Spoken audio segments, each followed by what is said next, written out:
அனைவருக்குமே வணக்கம். சற்று முன் கிடைத்திருக்கக்கூடிய ஒரு மிக மிக முக்கியமான செய்தி ஒன்று வெளியாகியுள்ளது. சற்று முன் ஸ்டாலின் கார் விபத்து, துர்கா ஸ்டாலின் கவலைக்கிடம், இது மாதிரி பார்த்தீங்கன்னா செய்திகள் வெளியாகிருக்கு. ஸோ இப்போ பார்த்தீங்கன்னா திடீர்னு பார்த்தீங்கன்னா நேற்று இரவு பார்த்தீங்கன்னா காரின் மூலமாக முதல்வர் ஸ்டாலின் அவர்களும் அவருடைய குடும்பத்தை சார்ந்தவர்கள் அனைவருமே பார்த்தீங்கன்னா கேரளாவுக்கு சென்றிருந்த நிலையில் கேரளாவில் இருக்கக்கூடிய பண்ணை வீட்டுக்கு பார்த்தீங்கன்னா முதல்வர் ஸ்டாலின் அவர்களும் அதே மாதிரி அவருடைய வீட்டில் இருக்கக்கூடிய சில நபர்கள்லாம் பார்த்தீங்கன்னா சென்றிருந்தாங்க. இந்த நிலையில் திடீர்னு பார்த்தீங்கன்னா சென்னையிலிருந்து கேரளா போகிற வழியில் பார்த்தீங்கன்னா திடீர்னு இவருடைய கார் விபத்துக்கு உள்ளானது அப்படிங்கிற மாதிரி தகவல் வெளியாக இருக்கக்கூடிய நிலையை தான் இப்போ பார்த்தீங்கன்னா முதல்வர் ஸ்டாலின் அவர்கள் கன்ஃபார்மாகவே இவருடைய கார் பார்த்தீங்கன்னா விபத்துக்கு உள்ளாயிருக்கு சொல்ல துர்கா ஸ்டாலின் அவர்கள் பார்த்தீங்கன்னா பெரும் கவலைக்கிடமாக இருக்காங்க சொல்ல இப்போ அப்போலோ மருத்துவமனையில் அனுமதி பெற்று இப்போ சிகிச்சை பெற்று வராங்க அப்படிங்கிற மாதிரி தான் தகவல் வெளியாக இருக்குது. இதை பற்றி இந்த வீடியோவில் நம்ம முழுமையாக பார்க்கலாம். அதுக்கு முன்னாடி நம்ம சேனலுக்கு இப்போ தான் நீங்கள் முதல் முறையாக வந்திருக்கீங்க அப்படின்னா மறக்காமல் நம்மளுடைய சேனலை சப்ஸ்கிரைப் பண்ணி சப்போர்ட் பண்ணுங்கள். வாங்க வீடியோக்குள்ளே போகலாம்.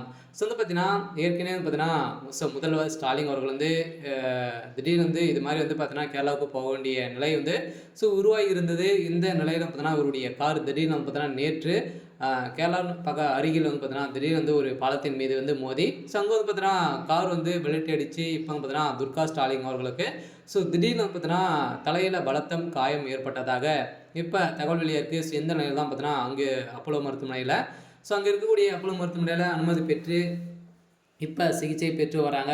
இந்த நிலையில் தான் அவங்களுக்கு பார்த்தீங்கன்னா சுயநிலவே இல்லை அப்படின்ற மாதிரி இப்போ மருத்துவர்கள் வெளியிட்டிருக்கக்கூடிய அறிக்கையில் தான் இப்போ பார்த்தீங்கன்னா முதல்வர் ஸ்டாலின் அவர்கள் கதறி கதறி எழுந்திருக்காரு. சில உதயநிதி ஸ்டாலின் அதே மாதிரி பார்த்தீங்கன்னா அவருடைய குடும்ப சார்ந்த அனைவருமே பார்த்தீங்கன்னா இப்போ பார்வையிடுறதுக்காக வந்திருக்காங்க. இருந்தாலுமே இவர் பார்ப்பதற்காக யாருமே அனுமதிக்க மாட்டாங்க. அதே மாதிரி திமுக சார்ந்த அமைச்சர்கள் நிர்வாகிகள் அனைவருமே பார்த்தீங்கன்னா கேரளாவிற்கு பறந்திருக்காங்க.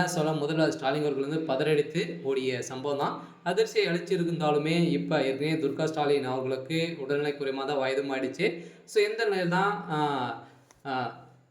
முதல்வர் ஸ்டாலினுடைய டிரைவர் பார்த்தீங்கன்னா குடித்துட்டு ஓட்டதனதாக இப்போ பார்த்தீங்கன்னா வெளியாக இருக்குது. இந்த நிலையில் தான் அதிரடியாக ஒரு முதல்வர் கார்லேயே பார்த்தீங்கன்னா இந்த விபத்துகள் ஏற்பட்டு இருக்குது. இந்த நிலையில் லேசான காயத்துடன் தப்பித்த காரணத்தால் பார்த்தீங்கன்னா எந்த ஒரு பிரச்சனையும் இல்லாமல் இருக்காங்க. இந்த நிலையில் தான் பார்த்தீங்கன்னா இருந்தாலுமே துர்கா ஸ்டாலின் அவர்கள் பெரும் கவலைக்கிடமாக தான் இருக்கார். இருந்தாலும் முதல்வர் ஸ்டாலின் அவர்களுக்கு லேசான காயம் தான் ஏற்பட்டிருக்கு. இருந்தாலுமே துர்கா ஸ்டாலின் கூடிய விரைவில் பார்த்தீங்கன்னா இன்னும் 2 வாரங்களில் திரும்பி வருவார் அப்படின்ற மாதிரி சொல்லியிருக்காங்க. ஓகே. இன்னைக்கான அப்டேட் இதுதான். மறக்காமல் நம்மளுடைய சேனலை சப்ஸ்கிரைப் பண்ணி சப்போர்ட் பண்ணுங்கள். தேங்க்யூ.